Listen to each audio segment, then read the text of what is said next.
indikasinya adalah digunakan untuk pasien-pasien yang diduga mengalami cedera kepala, ya itu.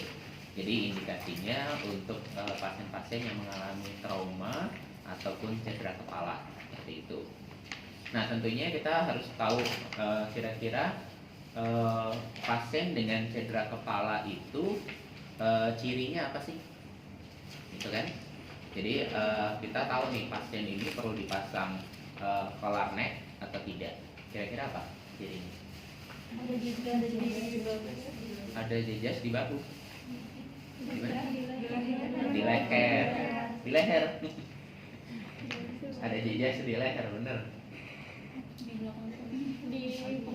Iya, belakang kuping, ya, belakang telinga seperti itu. Jadi bukan di leher. Kalau di leher jadi bingung untuk itu.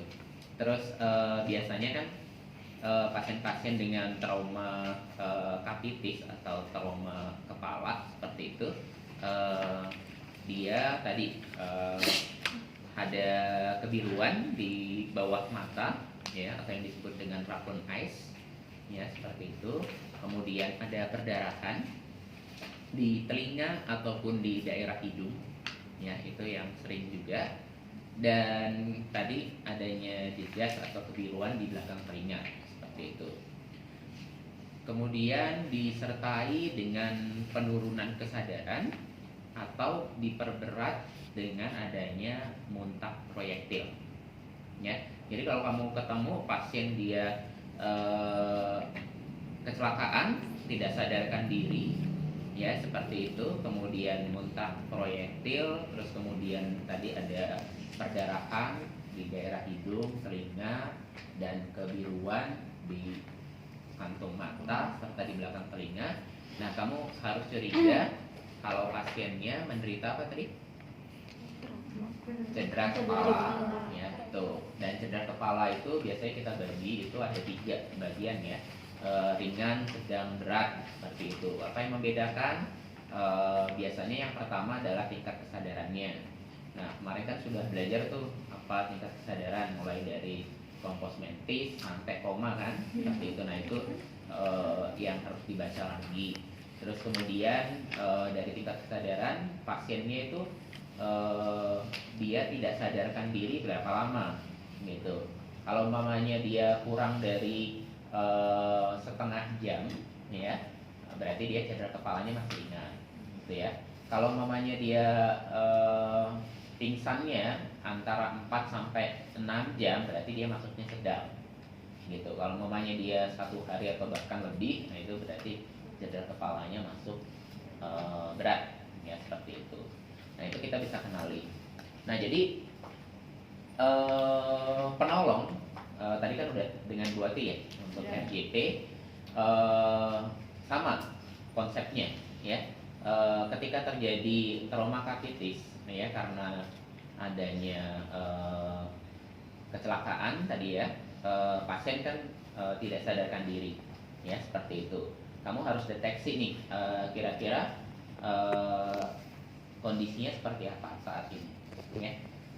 Karena ini dia di daerah kepala, berarti kita harus lindungi kepalanya supaya pergerakannya itu tidak terjadi komplikasi terhadap pernapasannya, ya, itu. Karena di kepala itu ada pusat pernapasan, namanya apa? Medula oblongata. Di mana medula oblongata itu? Di belakang. Belakang apa? Di belakang kepala. Di mana? Ya. Oke, dia adanya di bagian sentral medial dari kepala itu sendiri dan di depan occipital. Jadi occipital itu otak kecil, ya. Otak kecil cerebellum, ya, cerebellum untuk itu. Nah, dia adanya di depan seperti itu. Nah, sehingga pada vertikal berapa yang berpengaruh? Pusat otot pernapasan. Iya, lupa. 2 sampai 4. Jadi tulang servikal ada berapa?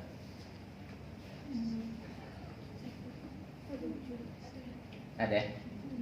7. Oke. Setelah vertikal apa? Lumbal. Lumbal ada berapa?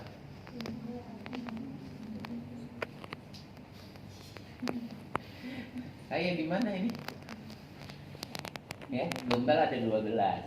Gitu ya. Jadi vertikal lumbal. Jadi kamu harus bedakan mana yang tulang vertikal, mana yang lumbal, seperti itu ya. Nah, kita concern ke 24 ya pada vertikal. Nah, ketika 24 itu ternyata terjepit karena kamu mobilisasi pasiennya sembarangan, yang terjadi apa? Otot pernapasannya tidak bekerja. Ya, tahu otot pernapasannya nggak bekerja, cirinya apa?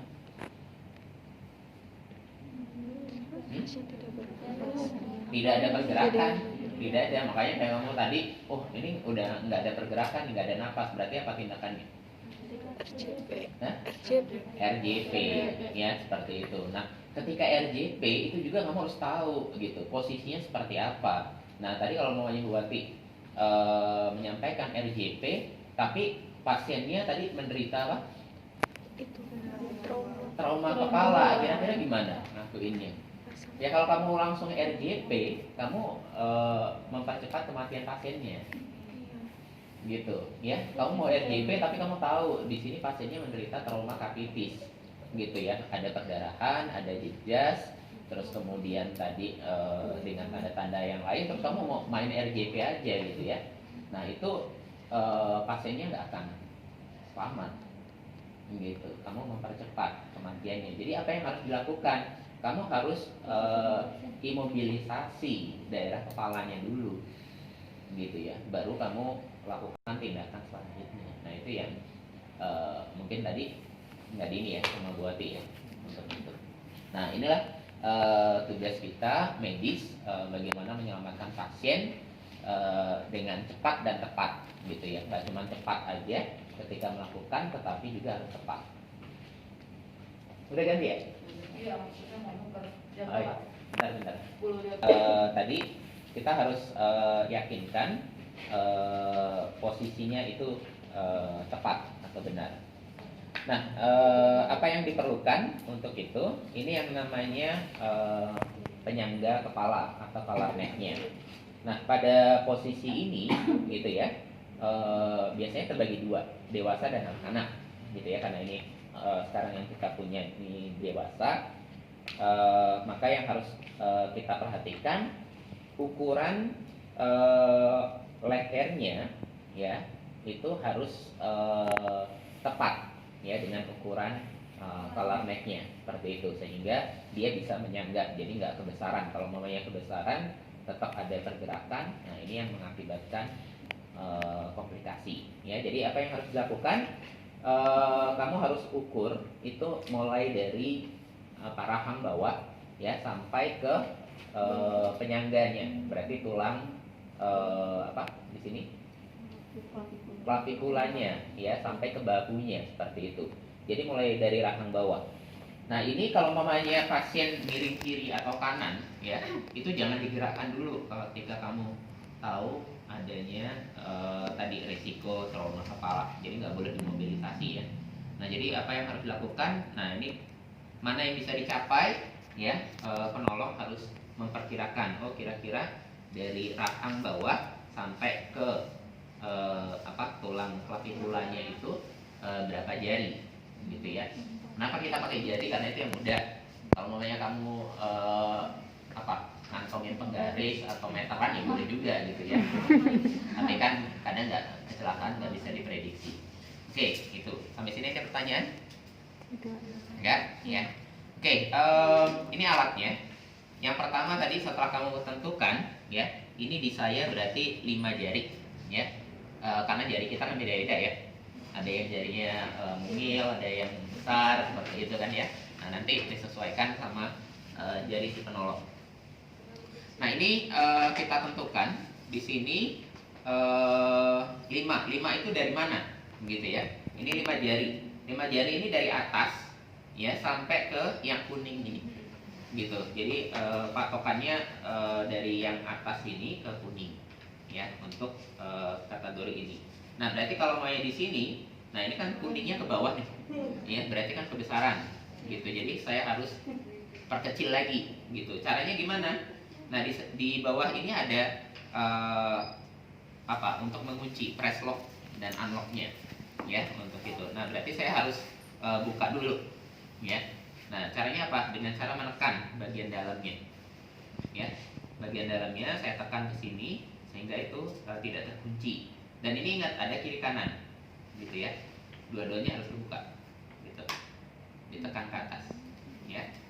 Oke, kemudian saya akan samakan tadi ukurannya dengan cara memindahkan ya ke atas. Jadi semakin ke atas ini semakin ke bawah ya, sorry. Ke bawah itu berarti semakin kecil ya ukurannya. Oke. Ini berarti 5 jari ya. Kemudian kalau sudah di lock lagi kunci ya dengan cara menekan ke bawah. Sama nih, tekan ke bawah. Jadi harus ingat ini ada dua sisi, jangan cuma satu sisinya saja yang dikunci ataupun dipindahkan ya itu. Oke, sampai sini ada yang mau tanyakan? Bapak, Ya. itu kan alat itu kan pasti ada ini di rumah sakit. Kalau misalkan kita ditemuin di jalan tapi nggak ada orang yang kayak gitu pakai apa? Oke, kalau mamanya kamu nggak ada nih, harus dua penolong ya. Jadi penolong yang pertama itu harus selalu pegang ya lehernya. Jadi ini di bakunya seperti ini ya. Kemudian ini sikunya menghimpit seperti itu ya. Nah, ini yang harus dilakukan. Jadi kalau mamanya naik atau memindahkan ini harus tetap nggak boleh bergerak gitu ya. Tuh. Nah, atau cara kedua kalau mamanya itu ya secara sederhana kita pakai apa? Kalau mamanya di pramuka itu diajarkan kan pakai ya di sini dikasih ya kayak mamanya penyangga ya. Penyangga kalau mamanya itu bisa kiri kanan untuk sementara. Jadi dibuat seperti itu. Oke, ada lagi? Ya. Oke, ini yang harus dilakukan. Nah, tadi udah ketemu nih ukurannya, ya. Terus kemudian cara masangnya seperti apa, gitu ya? Yang ada dagunya itu bagian atas, jadi jangan kebalik, gitu ya. Yang lancipnya nanti bagian atas, gitu. Karena saking paniknya, gitu ya. Jadi kebalik pasangnya. Oke, ini bagian atasnya, gitu. Nah, pertama, karena kita tidak boleh terlalu memobilisasi bagian kepala, apa yang harus dilakukan? Ya, bagaimana supaya perekat ini bisa masuk ke bawah? Jadi nggak usah terlalu banyak mobilisasinya. Jadi yang harus kita lakukan adalah mengangkat bahu, ya. Nah, ini supaya masuk ke bawah seperti itu. Oke, kita praktekkan. Jadi ini angkat bagian bawahnya, ya. Kemudian ini bahunya masukkan. Kalau ini sudah masuk, ya, seperti ini, kecil saja, kamu bisa bisa dorong, gitu ya. Karena bagian sini kan agak longgar, ya, antara kepala dengan lehernya. Oke, nah ini sudah. Kalau maunya sudah seperti ini, kita akan merekatkan ya. Kita akan memasangnya dengan cara menyapu ke bagian dada pasien. Nah, seperti ini. Dan ini harus sesuai gitu dengan dagunya.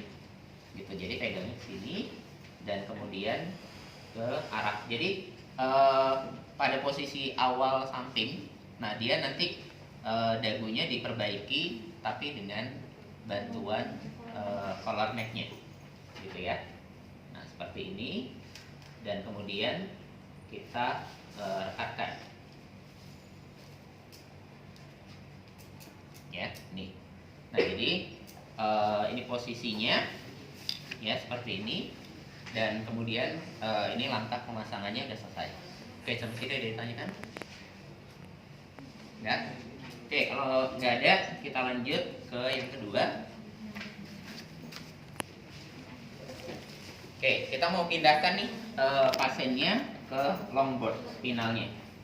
Ya. Oke, dari sini kita miringkan, ya. Kemudian kita dekatkan longboardnya, ya seperti ini.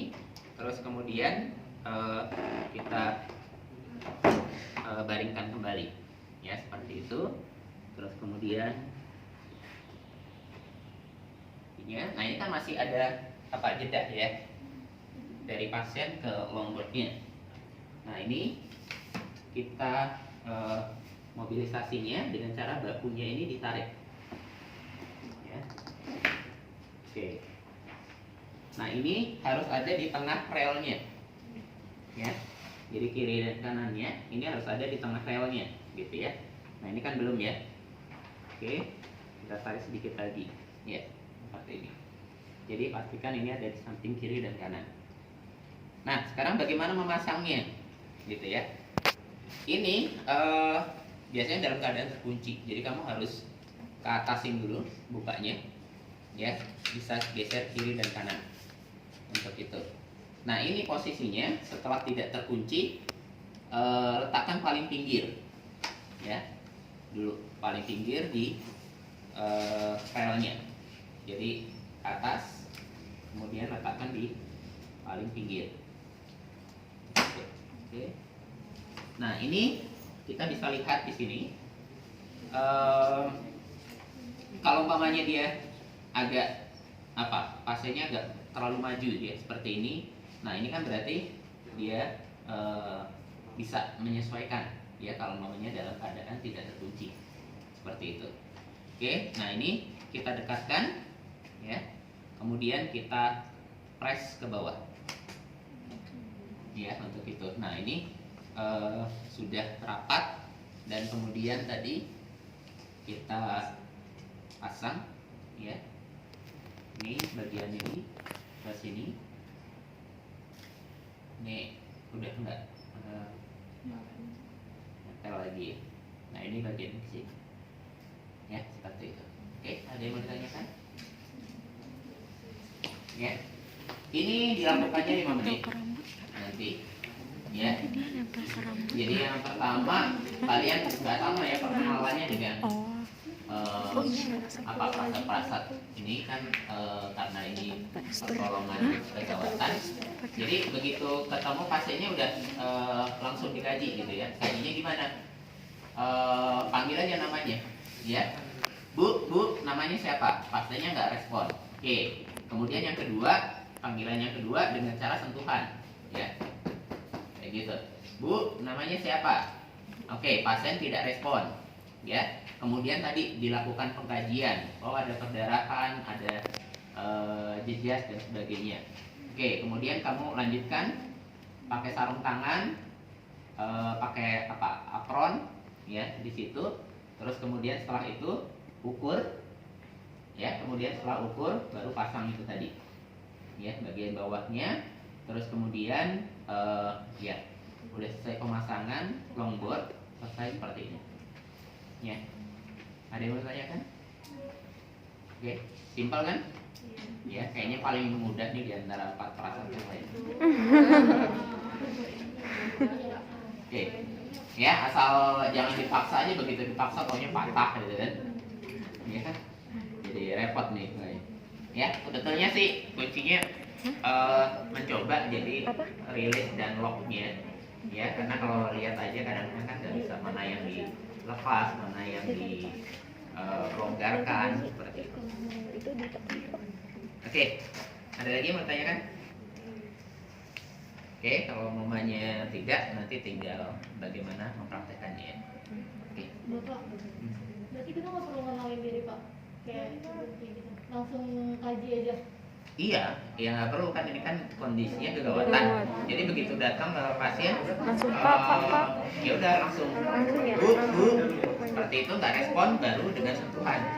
Ya, sentuhnya jangan bu, bangun, gitu. Enggak, ya bu, Yang kenceng. bangun, gitu. Namanya siapa? Ya, dia nggak respon. Oke. Kalau tadi di sana di mana? Iya kayak gitu. Ya, datang dipanggil apa langsung ditepuk? Dipanggil. Panggil dulu kan, kalau dia nggak respon Baru ditepuk. di pengkajian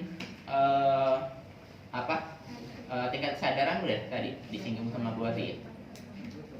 Motorik, AIS apa itu kan nggak perlu lagi kan, tapi kalian harus tahu gitu ya. Ada fokus mentis, apatis, somnolen, ya, support, koma dan sebagainya. Ya. Cukup? Cukup. Ya, oke. Gantian dengan teman.